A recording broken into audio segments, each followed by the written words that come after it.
ভিডিওর মধ্যে থাকা রেসিপিগুলো আলাদাভাবে অবশ্যই দিয়ে দেবো। তো চলুন কথা না বাড়িয়ে পুরো ভিডিওতে যাওয়া যাক। তো আজকে দুপুরের খাবারটা খুব বেশি তাড়াতাড়ি খেয়ে নিয়েছিলাম আমরা, তাই বর বলল অনেক দিনই হয়ে গেল বাইরে যায়নি, তো চলো মান্ডি খেয়ে আসি। তো আমরা এখন ক্যাম্পাসে বাইরে থেকে বেরিয়ে গেলাম।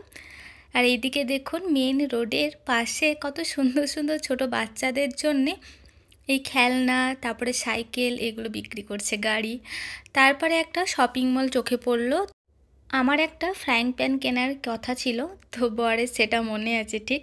তো সে বলল আর অনলাইনে নিতে হবে না, চলো এই মল থেকে দেখে শুনে নিয়ে নিই। কারণ আমি যতগুলোই ইউজ করি না কেন বেশিরভাগই দেখি ওই ইন্ডাকশানে ভালোভাবে সেট হয় না, জানি না কেন। তো ভাবলাম যে একদম দেখেই নিয়ে আসবো ভালো মতো একটা। তবে এটা নয় যে আমি ইন্ডাকশান বেস কিনি না, আমি ইন্ডাকশান বেশি কিনি, কিন্তু অনেকটাই দেখেছি ভালোভাবে অনলাইনে, জানি না, আমার মনে হয় যে দেখে শুনে নেওয়াটা বেশি ভালো। তো যাই হোক, ওখানে ছোটো ছোটো বাচ্চাদের জিনিসগুলো সব থেকে ভালো লাগে। আর একটা এখন বিয়ের পর আমার সব থেকে আকর্ষণীয় জিনিস হচ্ছে রান্নাবাড়ির জিনিসপত্র, মানে রান্নাঘরের জন্য যে সমস্ত জিনিসপত্র থাকে, বিশেষ করে ননস্টিকের ছোট ছোট জিনিসগুলো, সেইগুলো আমার ভালো লাগে। তো সেখানে একটা ফ্রাইং প্যান নিয়ে নিলাম, আরও কিছু জিনিস নিয়েছিলাম। তো চলুন, অনেক তো কেনাকাটা হলো, এবার একটু পেট পুজো হয়ে যাক। তো আমরা ল্যাভিসে এলাম, আমি প্রথম এলাম, বর এসেছে এর আগে বন্ধুদের সাথে। তো এখানকার থিমটা একটু আলাদা, মানে মান্ডির থিমগুলো এরকমই হয়, তবে এর সেটআপটা একটু আলাদা ছিল। তারপরে ওয়েলকাম স্যুপ দিয়ে দিল, ড্রিঙ্ক নয়, এখানে স্যুপ দেয়। মান্ডি করার সময় যে চিকেন থেকে যে স্যুপটা হয় সেই স্যুপটাই দেওয়া হয়।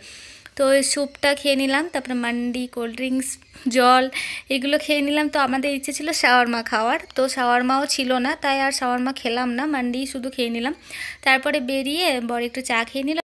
আর রাস্তায় দেখছি সব রিপাবলিক ডের জন্য এই পতাকা, তারপরে হ্যান্ড গ্লাভস এইগুলো সব বিক্রি করছিল। তো আমার একটু নেওয়ার ছিল কিছু, মানে পতাকা নিলাম আর দুটো জিনিস নিলাম। তারপরে এদিকে রাত্রির তো মানে আমাদের পেট ভর্তিই ছিল, যেহেতু রাত হয়ে গিয়েছিলো, তাও কি করব, ওই ফ্রাইং প্যানটা একটু ট্রাই করতে হবে, তাই আমরা করে নিয়েছিলাম ছিটে পিঠে। তারপরে রাত্রে আমার বরকে অবশ্যই চা করে দিই অনেক রাত্রে, তো তার জন্য করে দিয়েছিলাম চা আর পপকর্ন। আর এদিকে একটু বাইরে এসেছিলাম, তার আগে আমি দুপুরে রান্না করেছিলাম কিছু, তার মধ্যে রান্না করেছিলাম ওই ডিম বড়ি আলু পোস্ত। তো ঘরটা একটু এলোমেলো হয়েছিল, তাই আর পুরোপুরি ভিডিও নিতে পারিনি, একটা রেসিপি নিয়েছিলাম যে এটাই আপনাদের সঙ্গে শেয়ার করবো। অন্যান্য রেসিপিগুলো দেওয়াই আছে, তাই যেটা একটু আলাদা রকম করি সেটাই নেওয়ার চেষ্টা করি। আর মল গেলে এই ফ্রুট কেকটা টাটকা পেলে আমি নিয়ে আসি, দু একদিন পর পরই আমি খোঁজ নিই। তারপরে করে নিয়েছিলাম রিপাবলিক ডে স্পেশাল ধোসা। তো ভিডিওটা কেমন লাগলো জানাবে, একটা শেয়ার করে দেবে।